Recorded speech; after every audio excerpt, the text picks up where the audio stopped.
Yo, what up, everybody? What's good? It is a chilly March 30th of 2017 up here in the Northeast. March is going out like a lion, and we are getting crappy weather as usual during this transition to spring from winter. And I'm just about sick of it. I envy our friends over on the West Coast, Florida, and all that. So I wish I was over there right now and not here. I've had this on my mind for a long time, and I would like to say that tribalism is a fucking disease. Yeah, I dropped that F bomb there because I'm at a point where I'm really just fired up.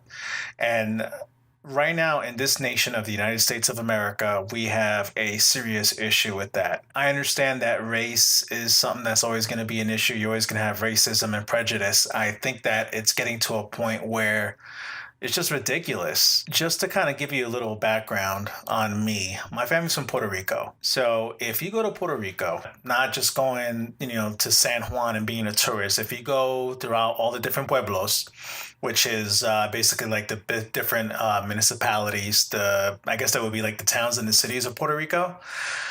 Let's say, for example, you went on to a block in Bayamon. That's where I lived at when I was living in Puerto Rico as a child. You knock on a door and you see a family there. Family looks like someone of Spanish descent, olive skin tone, black hair, brown eyes, straight hair. All right, you go to the next house, knock on a door. Out comes a family that looks African. They are dark skinned, they have woolly hair, their hair is not straight, and they look like they're from Africa. All right, cool. You go to the next house, knock on the door.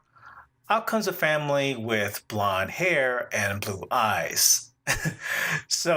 My ethnic background, my race or my tribe is essentially, it's not even a tribe, it's just a mix of several different races. You have the Spaniards, the conquistadores or conquistadors, not sure how to say that, sorry for the bad Spanish. Daño Indians, which is the native Indian tribe that was there before the Spaniards came, and Africans. I believe there were African slaves that were brought with the Spaniards. During the time that I lived in Puerto Rico, there really wasn't an issue with race or ethnicity, in my opinion. I felt like we were all equally Puerto Rican.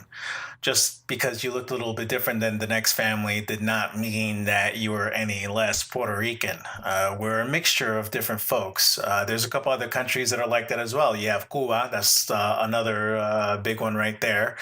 And of course, you have Dominican Republic and other parts of the Caribbean. You go to Jamaica, and the folks there have a wide variety of looks too. So I think in the United States of America, we just can't seem to let go of a lot of some of these old traditions about race, especially when it comes to relationships and integrating with one another. America has always had this reputation of being a melting pot of different peoples from different parts of the world, and we're a nation of immigrants, right? Yet there seems to be basically like a civil war of ideas right now, that one race is superior or inferior to another. One race is more likely to have criminal activity.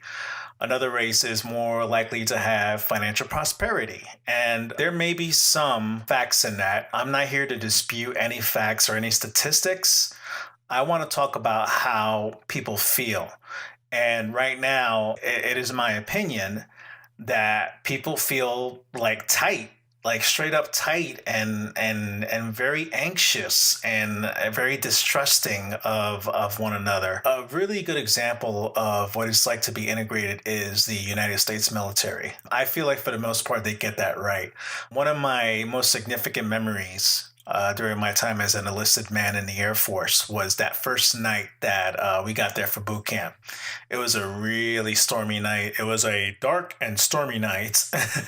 The weather sucked. It was pouring rain. They loaded us off the bus and they told us to stand in formation under an overhang somewhere with our bags and everything like that. And I would say at that moment, I no longer felt like I was a Puerto Rican guy, even though throughout high school I was always like, yeah, I'm Latino, I'm Boricua, Wepa, all that other good shit. So definitely I was kind of feeling that part, and I was caught up in the hype of, being from a specific part of the world. But at that moment, all that went away, and all of us were recruits. We were cadets interested in joining the ranks of the military.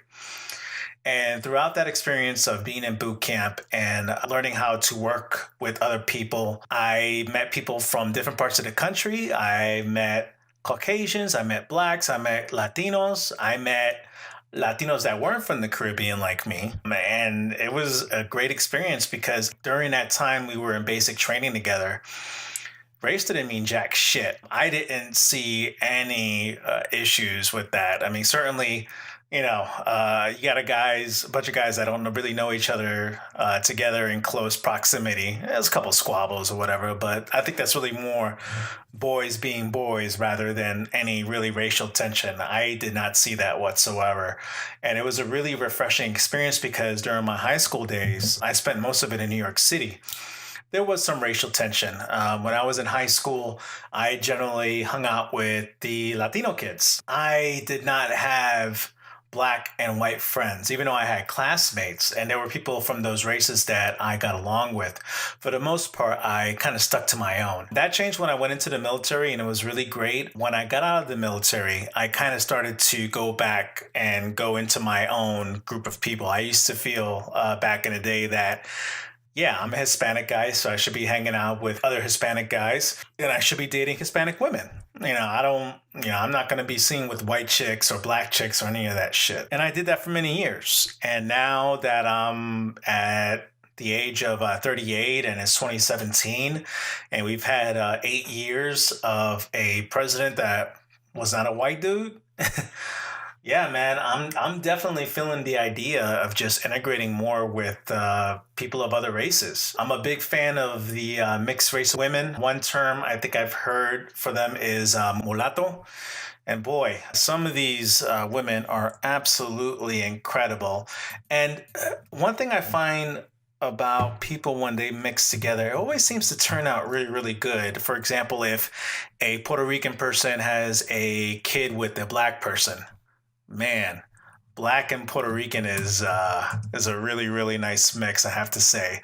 And I'm just gonna run down some examples of some of the ladies who I think are great, outstanding examples of mixed women. The first one that comes to mind is Lolo Jones, Alicia Keys. Oh my goodness, what a wonderful mix right there. That is that's incredible. She is absolutely stunning. Boy, another great example would be Misty Copeland. She is absolutely delicious. And it's just an example of just how great it is to kind of have these different flavors from different parts of the world kind of come together. And that's the stuff right there. And aside from the aesthetic aspect of this, there are big advantages of people mixing with one another. Obviously, the more diversity there is in a gene pool, the better it is for the long-term survival of our species. You have the opportunity to get certain strengths and abilities to withstand certain diseases if you're going across the pond and having children with someone from another country. I really have a problem with tribalism because essentially you're not identifying a person for who they are as a human being. You're identifying someone and making prejudgments based on the color of their skin, their ethnicity, and it's just overall, it's really not the whole picture. You're just basically taking a label and stamping it on somebody, and there's always more to a human being than that. In regards to Hispanics, one thing I've come to learn that one of the best ways to insult a person of Hispanic descent is to make an assumption about what country they hail from. I get called Mexican a lot. That's the big one for me. And it used to bother me. I used to feel that superiority complex like that. Yeah, Puerto Ricans are the best people in the world, but it really doesn't matter. We have certain advantages amongst our peoples compared to other ethnicities. One thing I could tell you about Puerto Ricans is that we age pretty good, but I think that's really more our Caribbean background, which happens to be T-shirt with people from Jamaica and the Bahamas and Haiti and other parts of the Caribbean. So there really aren't a whole lot of differences between all these different races, except very little subtle details. Things like pigment, their skin, being susceptible to certain diseases, being resistant to others.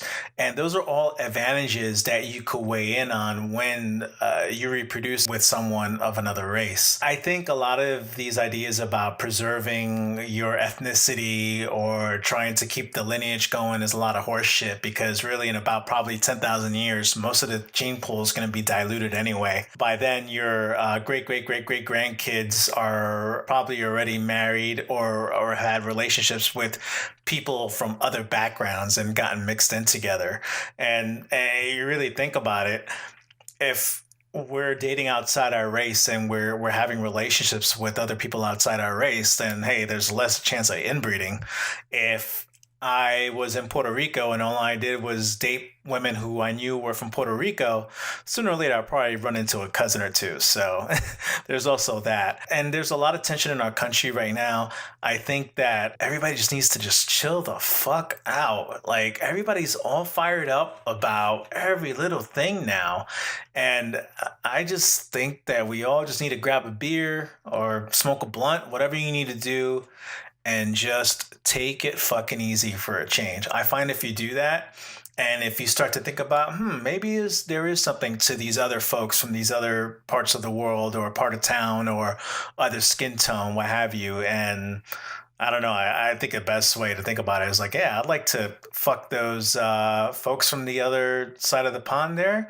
Yeah, sure, I wouldn't mind myself a woman from Egypt or Thailand or Africa. That sounds like a lot of fun.